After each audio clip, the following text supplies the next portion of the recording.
El domingo 23 de marzo, hace exactamente 31 años, un crimen cimbró a México. Casi a esta misma hora, a las 5 de la tarde con 12 minutos hora de Tijuana, o 7 de la tarde con 12 minutos hora de la Ciudad de México, Luis Donaldo Colosio Murrieta, candidato presidencial del PRI, caía abatido por 2 balazos. Más tarde moriría. El magnicidio conmocionó a México. Pero 3 décadas después prevalecen muchas dudas sobre el móvil del crimen y la verdadera autoría intelectual. Mario Aburto Martínez es, desde entonces, el asesino solitario. En 3 décadas ha habido 6 presidentes de la República, empezando con Carlos Salinas de Gortari, 14 procuradores generales, un fiscal general y 6 fiscales especiales que han agotado 31 líneas de investigación, pero no han eliminado las dudas sobre el magnicidio. La incredulidad prevalece y hasta el hijo del priista asesinado, el senador Luis Donaldo Colosio Riojas, ya no quiere más investigaciones. Lo dijo cuando el presidente Andrés Manuel López Obrador anunció una eventual reapertura del caso. Apelando pues a la compasión del presidente, yo diría que mejor indulte a Mario Aburto, que lo indulte, que ponga un carpetazo final a este asunto, que permita que tanto mi familia como México sanemos, que iniciemos un camino hacia la reconciliación a través del perdón, pero sobre todo a través del respeto, a dejar esto en manos de otra justicia, porque la justicia mexicana pues quedó a deber en su momento y hoy lo que queremos es vuelta a la página. Varios personajes del entorno de Colosio se han retirado de la actividad política y otros siguen vigentes y actuantes, como el primer procurador que investigó el atentado, Diego Valadez Ríos, y el entonces gobernador y actual senador Manlio Fabio Beltrones Rivera, uno de los primeros políticos en hablar directamente con el único asesino. ¿Quién mató a Luis Donaldo Colosio? Mario Aburto. Mario Aburto dijo en una carta a la Comisión Nacional de Derechos Humanos que tú lo torturaste y lo mandaste a torturar. Ganas no me faltaron, pero no lo hice. Y eso lo sabe él y lo saben todos. ¿Y por qué dice eso? Digo, ganas no me faltaron, ¿eh? Imagínate lo que no hubiese querido hacer yo con él. Yo creo que todo México quería hacerlo. Pero es una gran mentira. También siguen activos políticamente Líbano Sáenz, encargado de confirmar la muerte del candidato priista y actual director de la Fundación Iberdrola, Alfonso Durazo, gobernador de Sonora por Morena, y Samuel Palma, coordinador de asesores de Colosio como secretario de Desarrollo Social y actual diputado del PRI.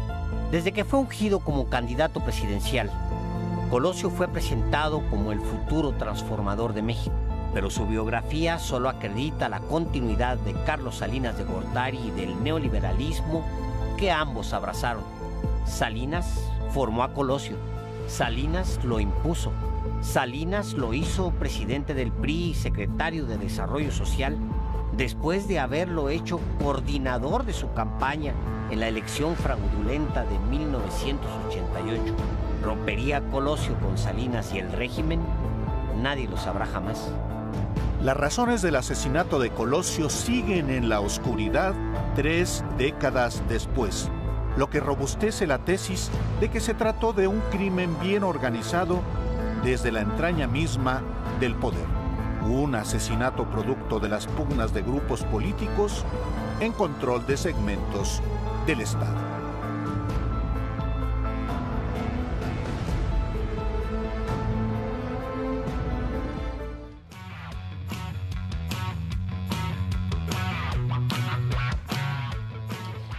Bienvenidos a Los Periodistas en Canal 11. ¿Te lo imaginaba, señor delegado? No, no me lo imaginaba, pero estamos aquí y estamos contentos, porque no solamente estamos nosotros, estamos acompañados de mucha gente que está y estará en este estudio en las semanas que siguen. Así es, va a estar totalmente en vivo, tenemos audiencia totalmente en vivo, además de la audiencia que está normalmente en las redes de Canal 11, en YouTube, como usted sabe, podemos ver este programa, lo pueden ver ustedes, si están acostumbrados a seguirnos en YouTube, ahí mero nos puede usted acompañar. Pero también estamos con gente que normalmente consume televisión abierta, y a ellos es a los que nos dirigimos el día de hoy. Gracias. Si no nos conoce, mi nombre es Alejandro Páez, el señor es Álvaro Delgado y nosotros juntos somos... Periodistas. Los periodistas es una actividad que hemos desarrollado ya por décadas.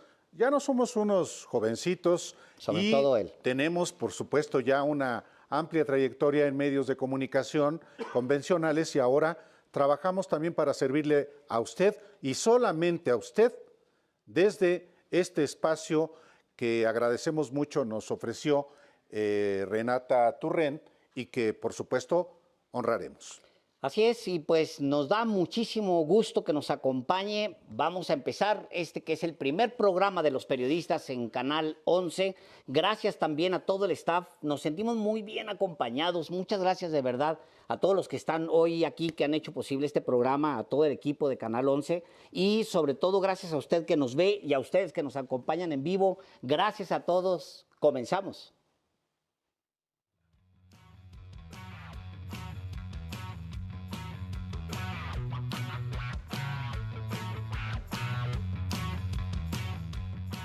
Y bueno, estamos en este arranque de los periodistas en el 11, estrenando también un estudio que, por supuesto, tiene que ver con la actividad informativa que nosotros hemos desarrollado y que queremos seguir desarrollando en este espacio. Tenemos el privilegio de estrenarnos, Alejandro, y usted que nos ve y que nos escucha, con dos fotografías extraordinarias de un fotoperiodista emblemático que además coincide con que está cumpliendo 50 años de actividad informativa. Son dos fotos que escogimos. Vamos a tratar de actualizar fotografías, tener el estudio pues con fotografías de autores mexicanos, de fotógrafos mexicanos y estarlas cambiando para que usted también los vaya conociendo. La primera fotografía, la que ve usted atrás, muy de acuerdo con los tiempos de mujeres, es Mujeres de Altamirano que cierran el paso al ejército mexicano. Fue tomada por Pedro Valtierra en Chiapas en enero de 1988, Álvaro. Sí, y esta otra, bueno, la primera es hermosa. Tremenda, brutal. ¿Qué representa? Digo, no es solamente a la mujer, es a la mujer indígena, a la mujer campesina, a la mujer que, por supuesto, desafía al Estado para transformar su entorno. Es una fotografía de Pedro Valtierra, como la que también le presentamos en esta parte del estudio. Es una fotografía tomada por Pedro Valtierra en 1984 con policías reprimiendo a los maestros en el cruce de Insurgentes y Reforma. 1984, Alejandro. Sí. 1984, policías de la Ciudad de México reprimiendo maestros. ¿Como cuándo? ¿Hoy? No, como hace Teuchitlán, apenas... ¿o como en el Zócalo? Bueno, como acaba de suceder casi en el sexenio antepasado con Enrique Peña Nieto, hace 7 años, Álvaro, estaba sucediendo, dándose estas imágenes. Se nos olvida, y a nosotros nos gusta repetirlo mucho, que estas son nuevas condiciones en las que se vive y se trabaja en México. Estas escenas de maestros reprimidos eran muy comunes, nada más que se nos olvida, tan comunes como hace 8 o 9 años, Álvaro. Por supuesto, y tenemos la convicción como periodistas que somos, que la información, el periodismo, de manera específica, no es solamente la noticia, es también la oportunidad. Y algo muy importante, es también memoria. Memoria para combatir el olvido y fundamentalmente combatir la impunidad. Correcto. Y habríamos, Álvaro, siéntese, señor, está en su casa. Se da que todo viendo. Abrimos con un material, con un video, y le agradecemos a la unidad de investigación de Canal 11 que nos ayudó y también a nuestra producción, para preparar esta pieza, para recordar los 31 años del asesinato de Luis Donaldo Colosio. Y es una pieza importante, fuerte, porque sigue teniendo, Álvaro, reverberaciones este caso. luego despierta y vuelve a despertar. Y hoy mismo, hoy domingo, cuando estamos inaugurando este primer programa, brotó otra vez el caso Colosio. No podía ser de otra manera. Por supuesto, hoy, justo cuando iniciamos este espacio informativo aquí en Canal 11, se cumplen 31 años del asesinato del candidato del PRI a la presidencia de la República en 1994. Son ya 31 años y justo el día de hoy, fíjense cómo son las cosas, cómo este caso no ha sido debidamente resuelto en nuestro país, a pesar de que han pasado 3 décadas, muchos presidentes de la República, fiscales especiales. Hoy mismo, el presidente nacional del PRI, Alejandro Moreno Cárdenas, acusa directamente a su compañero de partido, Manlio Fabio Beltrones, del asesinato de Colosio. Y no solamente de eso, Alejandro, lo acusa de estar involucrado con el crimen organizado, de estar involucrado también con otras conductas criminales como la Operación Zafiro en Chihuahua y como depósitos millonarios en la banca de Andorra. Fíjate, está Alejandro Moreno Cárdenas el día de hoy en una visita allá por Sonora, en una gira por Sonora. El estado que gobernó Beltrones. El estado que gobernó Beltrones. ¿Y por el que es senador? Así es, por el que es senador actualmente. Actualmente. Bueno, están en una visita y luego de repente le empiezan a gritar Beltrones, Beltrones, Beltrones. Y entonces él les revira. Dice textualmente, les voltea a las mujeres que están hablando y les dice, yo no estoy acusado de tener, Beltrones les dice, pues ¿cómo? Yo no estoy acusado de tener vínculos con el crimen organizado. Ese es Manlio Fabio Beltrones, dice Alejandro Moreno Cárdenas hoy. Yo no tengo tema de Andorra, de tener vínculos, de haber estado ligado con el asesinato de Luis Donaldo Colosio. Es él, no yo. Aquí en su tierra o donde esté, nosotros no nos podemos quedar callados, dice él en esta respuesta a la gente. Y luego dice, agrega Álvaro, Manlio Fabio Beltrones es uno de los responsables del asesinato de Luis Donaldo Colosio, y no lo digo yo, ahí están los expedientes. Nos dañó mucho el que la gente dijera que fueran los mismos priistas y el PRI quienes asesinaran a Colosio. Es lo que dice Alejandro Moreno Cárdenas el día de hoy.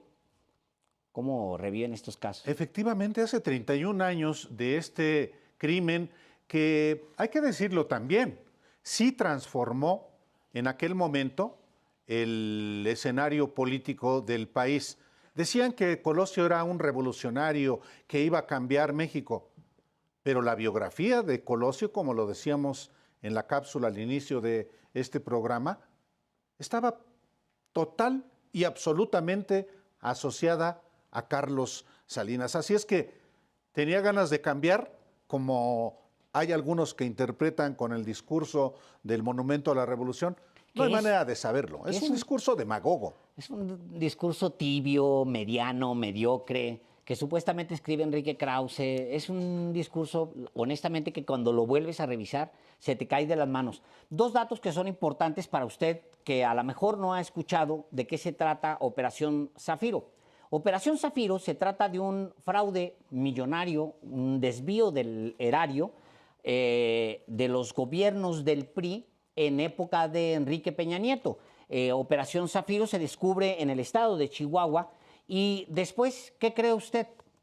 La Suprema Corte de Justicia de la Nación congela esta investigación que iba directo a Manlio Fabio Beltrones, que ya tenía a su segundo detenido allá en Chihuahua. Manlio Fabio Beltrones sale impune de este caso porque la Corte lo defiende.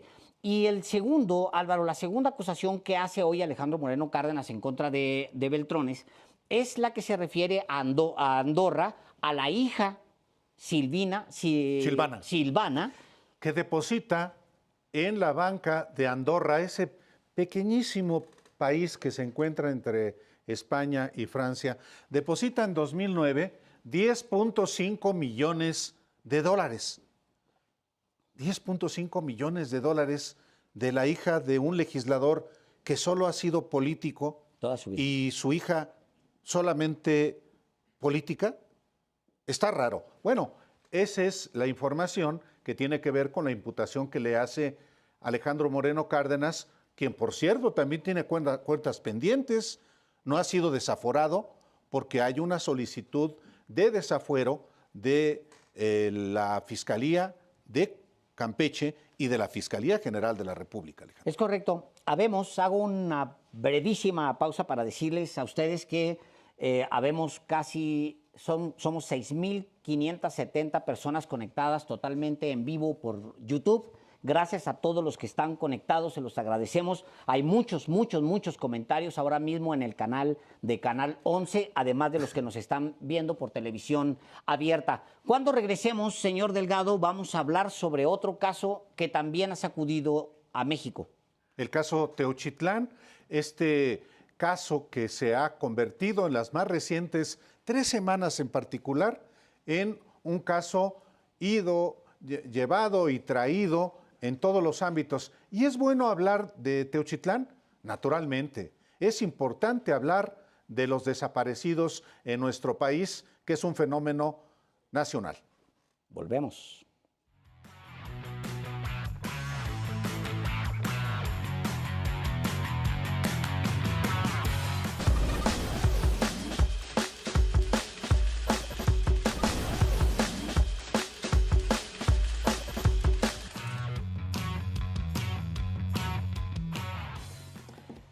Padrísimo tener audiencia en vivo. Al rato vamos a ir con ustedes para que se preparen con pregunta. Gracias por venir en este día, en un domingo en la tarde, a ver a 2 señores.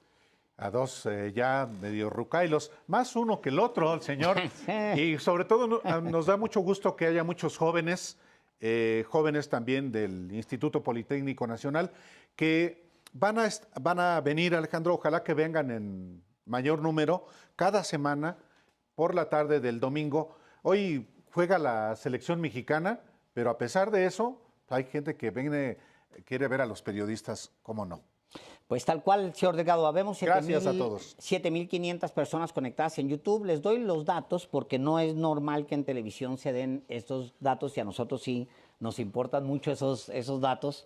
Al final es gente que nos está viendo en distintas partes del mundo, en Estados Unidos, en Europa seguramente habrá algún desvelado por ahí. No, y además con la ventaja, y es muy importante mencionarlos porque la ventaja que tiene es que en YouTube usted puede ver este programa otra vez o si no lo vio en vivo, lo puede ver de manera diferida. Entonces, le agradecemos a usted que nos ve también a través de las redes sociales del Canal 11 y claro, usted que nos ve en televisión abierta en toda la República Mexicana, en otros lugares a donde llega la señal de Canal 11.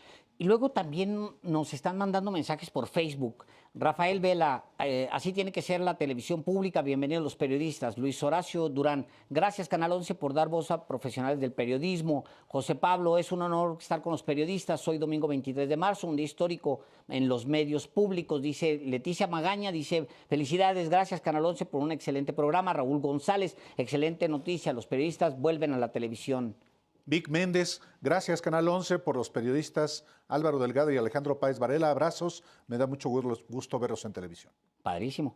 Bueno, vamos a otro de los temas que es importante para nosotros, debido a que, pues sí, combina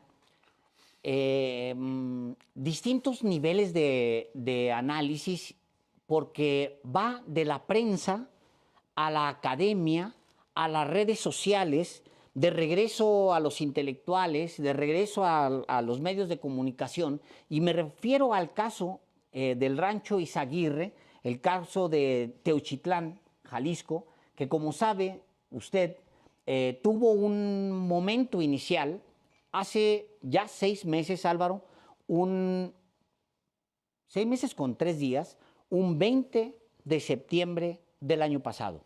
Fíjate, 10 días antes de la toma de posesión de la presidenta Claudia Sheinbaum, y en un estado que se debatía en aquel momento la gubernatura. Se habían celebrado las elecciones en junio y lo que estaba en entredicho era la victoria de Pablo Lemus, quien es actualmente el gobernador de esa entidad. Pero ese 20 de de septiembre del año pasado, ocurre un acontecimiento. La Guardia Nacional identifica un predio y al aproximarse es recibido a tiros por personajes que después detiene a 10 y los pone a disposición de la Fiscalía General de Justicia del Estado de Jalisco.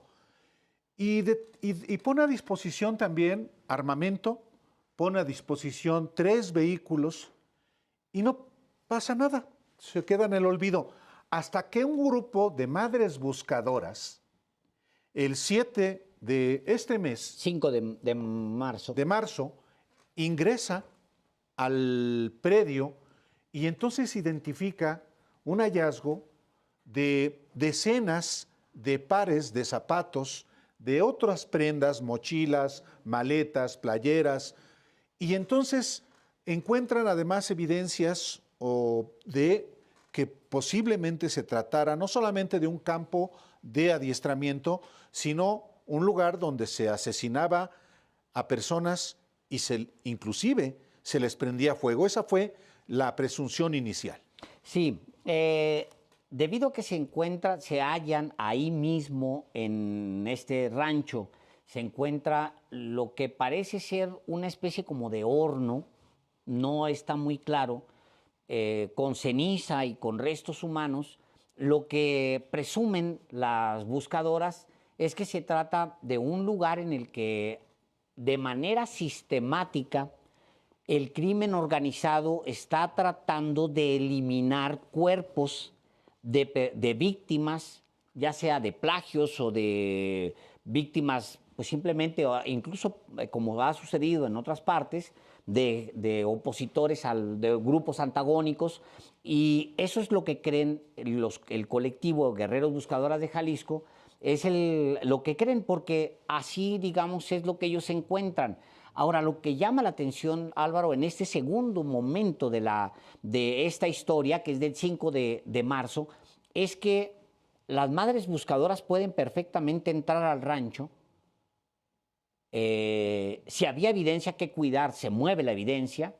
Si hubiera dado, por alguna razón, que hubiera todavía criminales allá adentro, se los habían encontrado, Álvaro.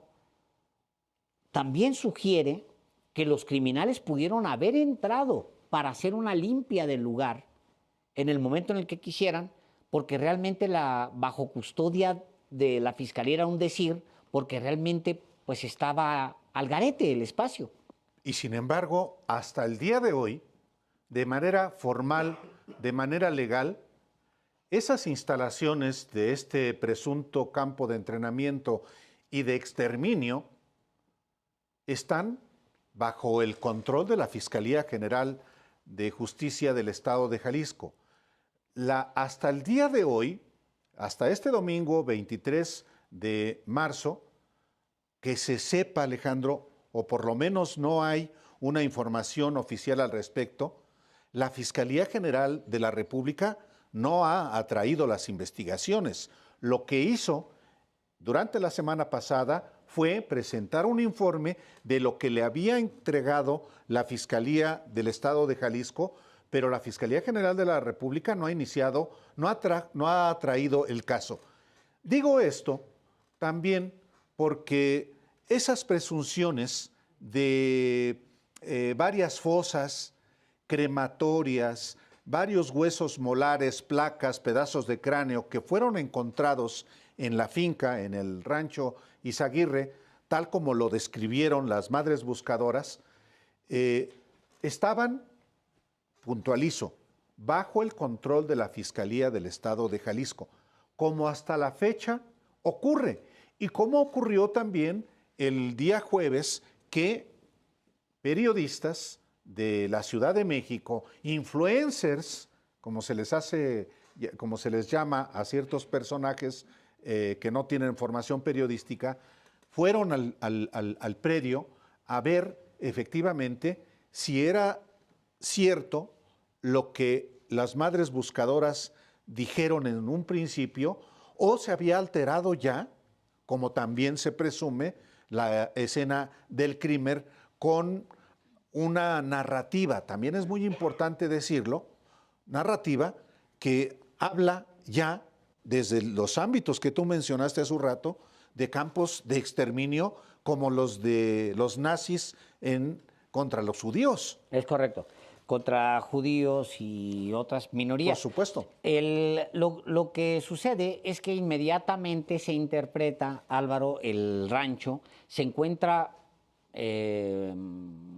pues la oportunidad, digamos, de convertir ese rancho en el, y dicho por varios de ellos, en el Ayotzinapa del actual gobierno. ¿Qué significa eso?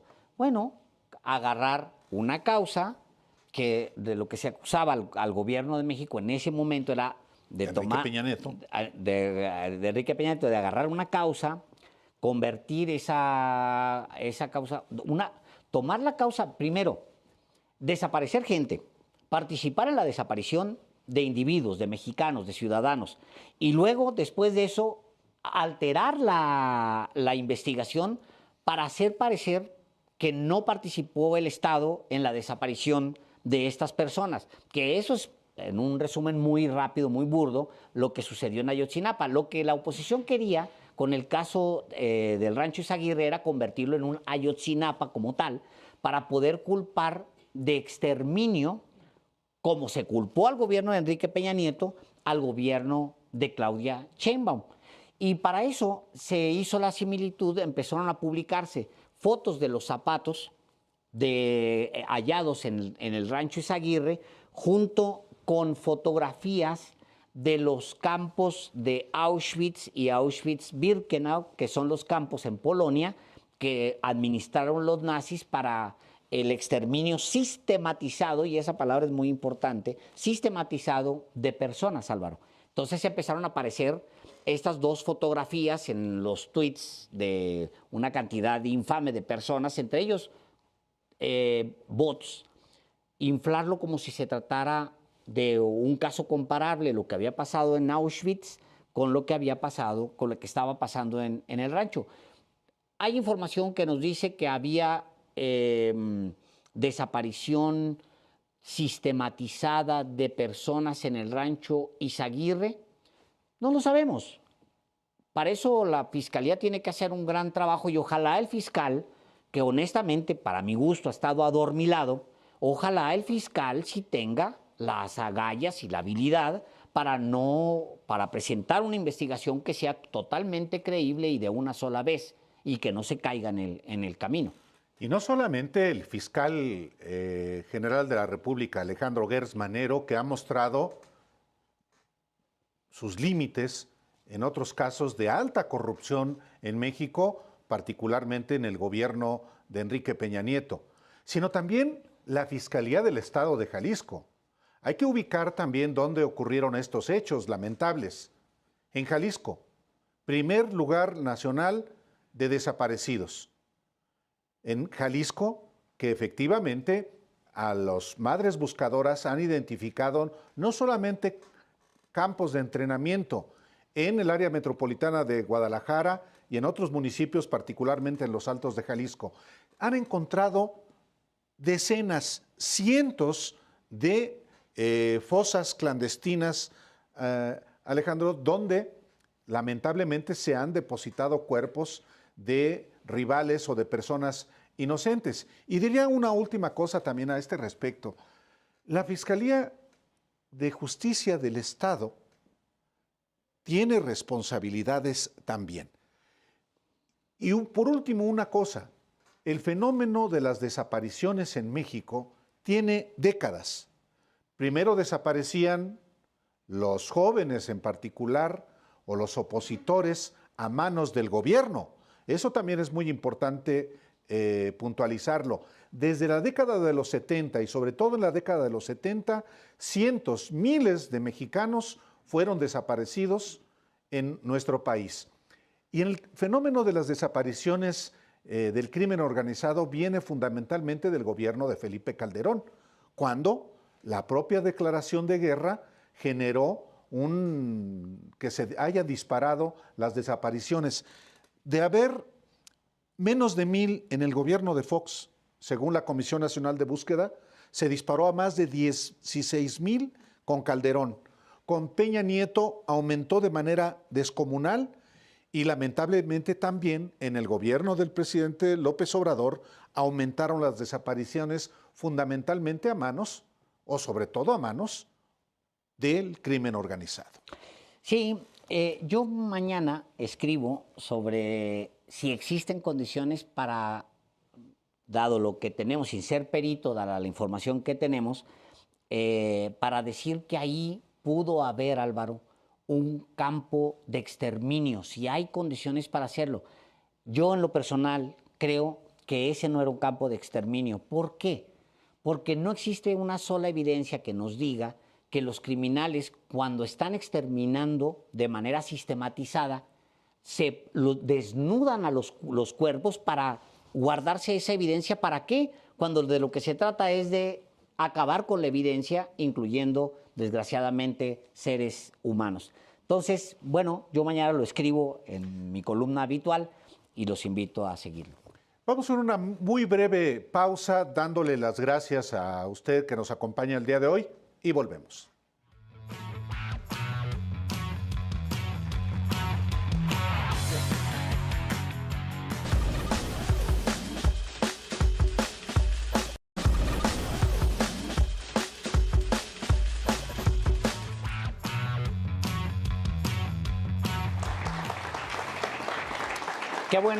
Qué bueno que nos acompañe. Estamos de regreso. Habemos 10,000 personas conectadas en vivo a través de YouTube. Recuerde usted que también este programa se transmite en televisión abierta para los que están acostumbrados a vernos en YouTube y a los que normalmente no nos ven en YouTube, es decir, pues no nos ven en lo absoluto.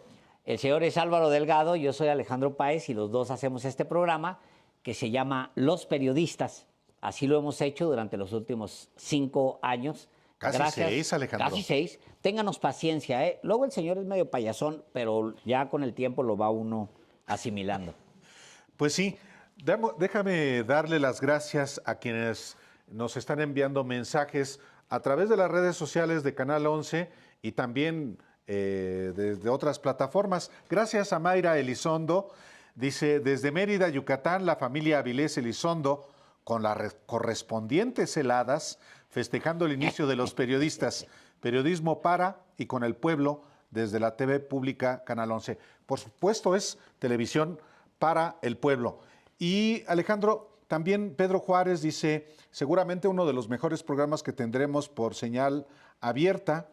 Eugenia Espinosa, muchas personas vemos directamente la TV pública. Felicidades por este nuevo programa de Canal 11. Dice Graci Escobedo, este programa es un privilegio que honra el derecho a la información. Y dice Liz Fuentes Rosas, qué emoción, qué alegría verlos en televisión pública, bienvenidos. Y más me alegra que sea en domingo porque los fines de semana son los que aprovecha la derecha para golpear. Bueno, Liz Fuentes Rosas, me encantó cómo iniciaron en medio de la gente porque eso los caracteriza. Bienvenidos periodistas, qué gran regalo nos dio el 11 con ustedes. Y en efecto, déjame hacer un paréntesis. Nosotros no pensamos en nadie más que en los mexicanos, en el pueblo, a la hora de hacer nuestro trabajo. En nadie más. Lo que hemos trabajado durante hace ya varias décadas es justamente para la gente, solamente para la gente. Dice, Pedro Flores. Estoy viendo los comentarios también de YouTube, hay mucho movimiento en YouTube, hay muchos comentarios. Dice Mar Martínez, hola, no sabía, pues ya entérese, avíspese. María Bonilla, desde Puebla, saludos, felicidades periodistas, ahora los veo en Canal 11. Y bueno, pues echan muchas flores a Canal 11, agradecen mucho a la dirección la invitación que nos hicieron para este programa. Y tal cual, como lo dice Álvaro, pues la intención es llevarles a ustedes lo que hacemos, que es información, que es análisis. Y sin más, Álvaro, hay un segundo tema que queremos tratar en este día, o un tercer o cuarto tema en realidad, que queremos tratar este día, porque se cumplen también el 20, para ser más precisos, el jueves se cumplieron 2 meses. 2 meses. 2 meses. 2 meses apenas de que Trump llegó a la presidencia de Estados Unidos. Parece más tiempo. Parece más tiempo. Bueno, esto obviamente ha tenido consecuencias para los socios comerciales de Estados Unidos, para los amigos de Estados Unidos, entre comillas amigos, porque esa potencia no tiene amigos. Ha tenido consecuencias también en Canadá, porque cuando llega Trump, todavía pensaba Justin Trudeau, el primer ministro, postularse para reelegirse y después, pues, cae en el vacío. Esto tiene una consecuencia tremenda para la guerra de Ucrania también. Recordemos que había una guerra que patrocinaba a Estados Unidos y Occidente en general allá en Ucrania en contra de Rusia. Y después de la humillación a Zelensky, nos dimos cuenta de que había una nueva realidad y era una cercanía de Trump con Putin. Luego está toda la parte comercial, que en sí misma se cuece aparte, todo el frente contra China, las amenazas contra Panamá, de reapropiarse del canal, las amenazas contra Groenlandia, de convertirlo en parte de Estados Unidos. Todo eso está... La insolencia sobre Gaza, Alejandro. Terrible. La insolencia, perdón que te interrumpa, pero a mí me pareció un escupitajo a la humanidad, lo digo de esta manera, que Donald Trump haya difundido en sus redes sociales una serie de imágenes creadas con inteligencia artificial sobre cómo se vería Gaza siendo él y sus familiares y sus socios los propietarios, bebiendo cócteles en la playa a un lado de las albercas y con un Donald Trump, Alejandro, gigantesco en oro. Una insolencia que además la dijo también diciendo que el montón de escombros que era ya Gaza se iba a convertir en un oasis y él en una gigantesca estatua dorada, en realidad de oro.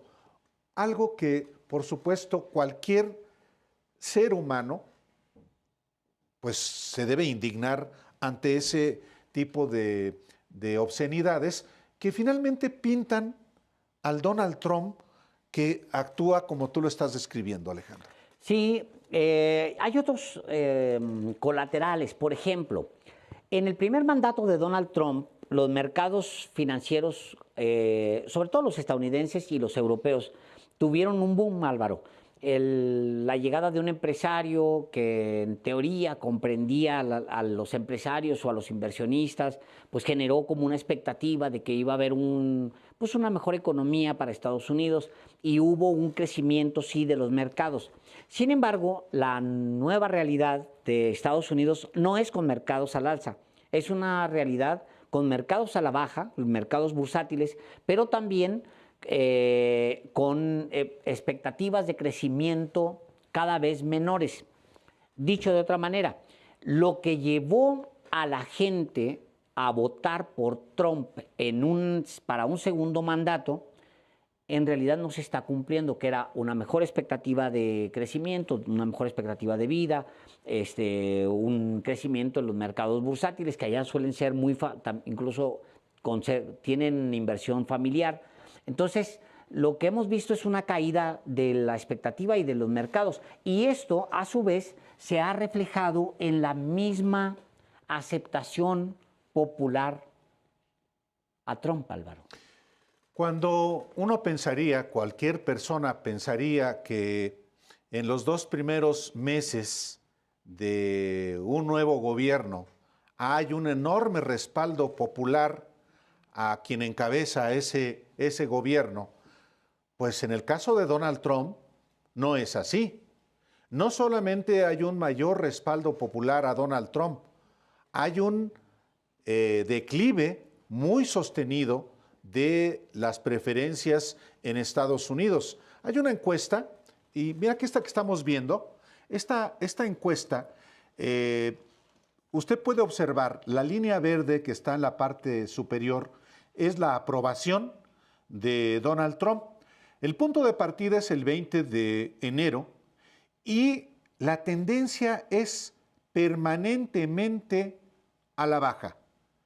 Y al punto de que apenas hace un día ya es mayor el rechazo, la desaprobación a Donald Trump, 48.8% por solo 47.9% de Donald Trump, exactamente a solo 2 meses del inicio del gobierno de Donald Trump, insisto, cuando debería ser exactamente a la inversa. Y tiene que ver con las decisiones que tú has descrito, Alejandro. Sí, hay una especie como de desencanto con Trump en muchos sectores que esperaban una respuesta en la parte económica, sobre todo, Álvaro. Hay un desencanto porque no ven que la imposición de aranceles a los socios, a sus principales socios comerciales, vaya a significar alguna mejoría para la gente de a pie, eso por un lado. Pero también por el otro lado, hay factores como la inflación que se van a mover todavía más al alza, porque aranceles al final va a significar, se va a traducir en el encarecimiento de los bienes de consumo. Este gráfico es muy significativo. ¿De Canadá? También sobre Canadá. Este es otro de los efectos colaterales. Vea usted la línea de arriba de este gráfico, esa línea que va ascendente, ascendente, ascendente, ascendente, y luego en el último tramo ve usted un pico hacia abajo. Esos son los conservadores. Váyase usted a la tercera línea, a la que aparece con un color más claro, la tercera, que tiene un crecimiento repentino en el último tramo brutal, y esos son los liberales. Cuando Donald Trump llega al poder, había grandes posibilidades de que los liberales perdieran dramáticamente la elección y que los conservadores se convirtieran en el nuevo poder dentro de Canadá. Y lo que vimos es que el golpeteo de Trump a Canadá ha provocado un nuevo sentimiento de nacionalismo al interior de esa nación y a su vez un rechazo a los conservadores, a los que ubican mucho más cercanos a Donald Trump. En el caso de Canadá es muy evidente, y usted lo puede ver en la gráfica que acabamos de presentar. Trump pues trató como un trapo a Justin Trudeau, en buena medida también porque Trudeau se puso en esa condición. Pero la reacción de los canadienses fue ponerse a la defensiva y comenzar una campaña que ha resultado eficaz en ese país. Consumir lo canadiense y ya no los productos de Estados Unidos. Y aguas con eso. Un caso diferente, Alejandro, es el caso de México. Sí, el caso de México, digamos, es un punto y aparte, de hecho, en todas las relaciones que ha tenido Donald Trump con el exterior. Los ataques a Groenlandia, los ataques a Panamá, Europa, China, Europa, bueno. los ataques a China, se entiende, los ataques a Panamá y Canadá, contrastan mucho con lo que ha venido sucediendo en México. ¿Qué ha sucedido en México? Bueno, le vamos a hablar de eso al volver después de una breve pausa. Pues una estrategia, Álvaro, distinta, que la presidenta, no sé si queriendo o no, la bautizó como cabeza fría.